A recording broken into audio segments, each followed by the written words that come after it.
బిడ్డ మంచిగా ఉన్నావా? మంచిగా ఉన్నామ్మా. నువ్వు మంచిగా ఉన్నావా? మంచిగా ఉన్నా బిడ్డ. బాపు మంచిగా ఉన్నాడా? మంచిగానే ఉన్నాడు. అమ్మా ఇంక చూడబుద్ధి అవుతుంది.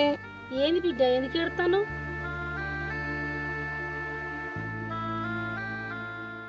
ఏడవ కుక్కు